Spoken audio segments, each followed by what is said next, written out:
নমস্কার বন্ধুরা, কেমন আছেন সবাই? আমার চ্যানেলে সবাইকে স্বাগত জানাই। আজকে পেঁয়াজ পাতা দিয়ে একটা পরোটা করে দেখাবো। কেমন? এই যে পেঁয়াজ পাতা অনেক সময় একটু চাইনিজ করতে গেলে লাগে, তাই না? খেতে যেন বড় স্বাদ আসে, তাই তো? তো চাইনিজের এই সময় না মানে কিনতে গেলে তো এই একটা দুটো পাতার স্টিক তো দেবে না, পুরোটাই নিতে হবে গোছা করে। তো তখন না কি হয়, বাড়িতে থাকতে শুকিয়ে যায়, আমরা অনেক সময় ফেলেও দিই। আমার ক্ষেত্রে তো হয়েইছে, তোমাদের ক্ষেত্রে কার কার হয়েছে বলো তো।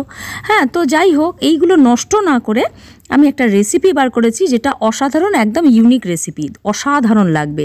আচ্ছা, পেঁয়াজ পাতাটা তো কুচি কুচি করে নিলাম, আর এই যে সাদা অংশটা পেঁয়াজটা যেখানটা থাকে আর কি, সেটাকেও খোলাটা ছাড়িয়ে পেঁয়াজের মতন ভালো করে কুচি করে নিয়েছিলাম। কেমন? দুটো আলাদা আলাদা জায়গায় রেখেছিলাম, কারণ এই সাদা অংশটা পেঁয়াজের সাথে ভেজে নেবো তাই।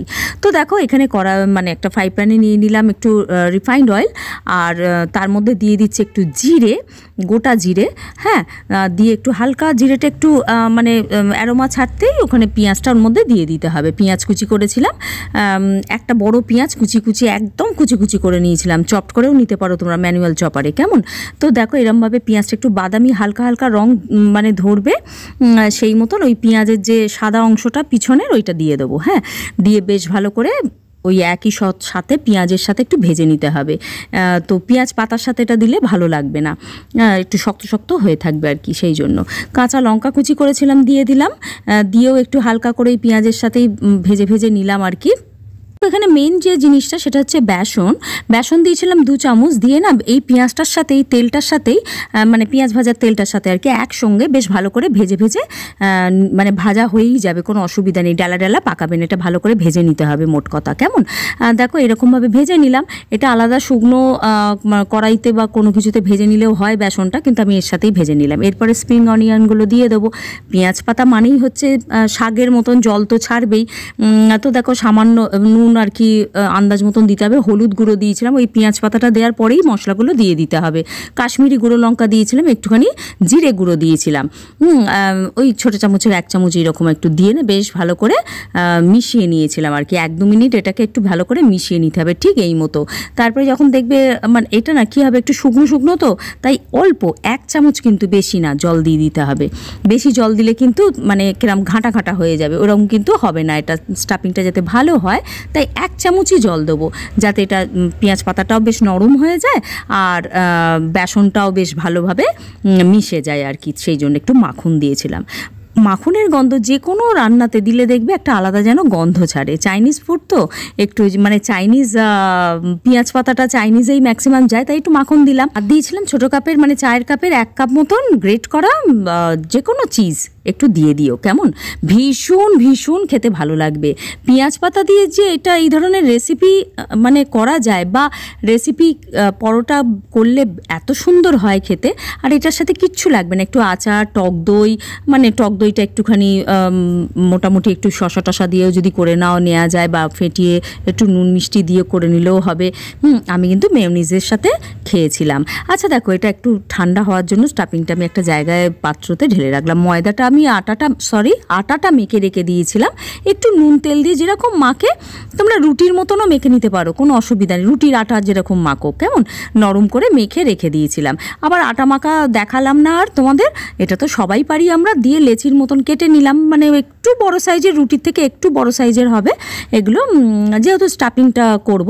দিয়ে না ভালো করে একটুখানি আটা ছড়িয়ে একটু মানে মোটামুটি একটা আমি এটা স্কোয়ার মতন করেছি, তোমরা গোলও করতে পারো, তাতে কোনো অসুবিধা নেই। আমি এটা ভালো লাগবে এই জন্য করেছি। দেখো, এই মতন ভালো করে বেলে নিয়েছিলাম, ঠিক এই মতো।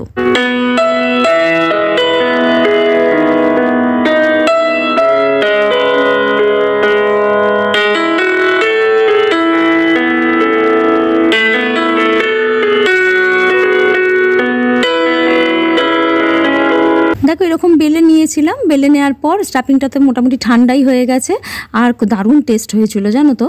তারপরে এরকম মধ্যিখানে 2 চামচ মতনই অল্প একটুখানি দিয়েছিলাম আর কি, যতটুকু স্টাফিংয়ের দরকার। আর একটা লেচির মধ্যে যেরকম আমরা আলু পরোটা করি ওই রকম ধরনেরই আমি না একটু এইরকম করেছিলাম। দেখো, ঠিক এই মতন মানে চৌকো ধরনের যাতে হয়, ভালোও লাগবে।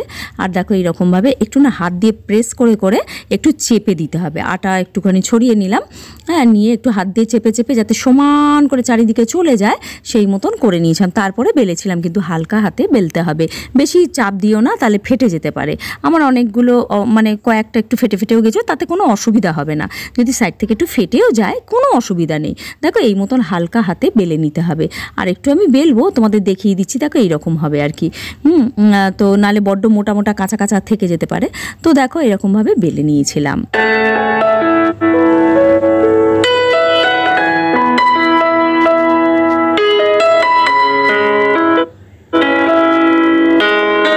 সম্পূর্ণ বেলে নেওয়ার পর আমি একটা তাওয়া বসিয়ে, মানে ননস্টিক তাওয়া বসিয়েছি, ফ্রাই প্যান আর কি যেটা হয়, সেটাকে না শুকনো মিডিয়াম ফ্লেমে শুকনো অবস্থায় একবার ভেজে নিয়েছিলাম। তারপরে তেল ছড়িয়ে আমি মোটামুটি যেরকম পরোটা ভাজি, একদম নর্মাল ওয়ে পরোটার মতন ভেজে নিতে হবে। বেশ ভালো, মানে মিডিয়াম ফ্লেমে এই মতন উলট পালট করে ভালো করে ভেজে নিতে হবে। বেশি হাই ফ্লেমে না করাই ভালো, নাহলে করকরে হয়ে যাবে আর একটু শক্ত শক্ত হয়ে যেতে পারে। মিডিয়াম ফ্লেমে এটা একটু আস্তে করে 1-2 মিনিট লাগবে আর কি ভাজতে, যেরকম পরোটা ভাজি আমরা নর্মালি সেই মতন ভেজে নাও। Ready to serve. গরম গরম আচার বলো, যে কোনো তরকারির সাথে দিতে পারো, এই নয় যে কোনো তরকারির সাথে দিতে পারবে না, তোমাদের যে কোনো তরকারির সাথে এটা চলে যাবে, অসাধারণ লাগবে। আমি তো বলছি শুধু আচার বা আমি মেয়োনিজ দিয়ে খেয়েছিলাম, তোমরা তোমাদের মতন পছন্দ মতন খেও। কিন্তু কেমন লাগলো আজকের রেসিপিটা? এরকম পেঁয়াজ পাতা ফেলে না দিয়ে এরকম একটা পরোটা করেই নিতে পারো কি, তাই তো?